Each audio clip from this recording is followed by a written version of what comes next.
Have you ever heard the term bad hombres?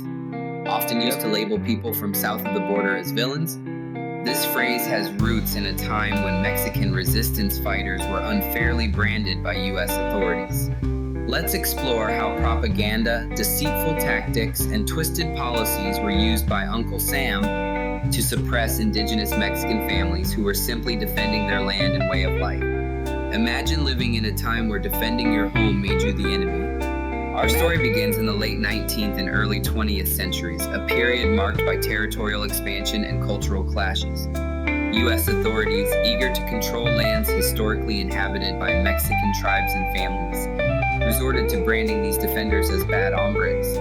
But who were these so-called villains? To us, they were fathers, brothers, and sons, part of a proud lineage of indigenous communities deeply rooted in the soil that nourished them.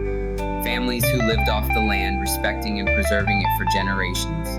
As they stood their ground against encroachment, their resistance was recast by the U.S. as aggression. These families were not only battling for their land, but were also up against a powerful narrative that painted them as outlaws. Propaganda played its part, expertly wielded to sway public opinion.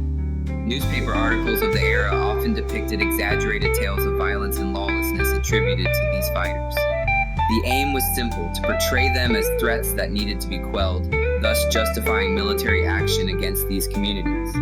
In reality, these so-called bad hombres were orchestrating a defense against a tide of foreign invaders seeking to uproot their homes. But the battle went beyond the battlefield. Legal and political strategies were also employed. Policies were drafted to criminalize the resistance.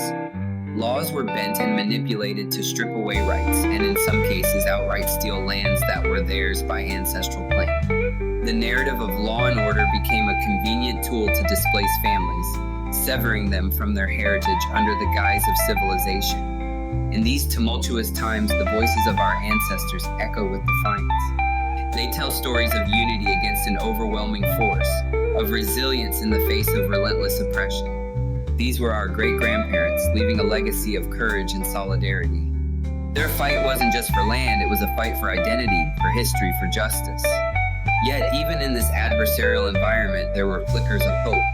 Acts of solidarity and resistance emerged not only among Mexican tribes, but also from other oppressed communities who saw their own struggles reflected in ours.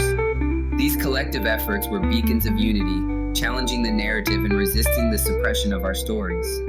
As we reflect on the bad hombres narrative today, it's crucial to recognize the tactics used to dehumanize. It was about power, control, and domination. These stories are not just remnants of the past, they are lessons for the present. In remembering the perseverance of our ancestors, we uncover the truths buried under layers of propaganda. Understanding this history is essential to honoring their struggle and ensuring their sacrifices are not forgotten. In conclusion, the tale of the bad hombres is more than a historical artifact. It's a mirror reflecting the complexities of identity and resistance. It urges us to question narratives that demonize the defenders and to seek the truths behind the labels. As we loop back to the beginning, let us remember that the fight for justice and recognition continues. The voices of those who were mislabeled and misunderstood urge us to stand firm and vigilant. Thank you for joining us on this journey through history.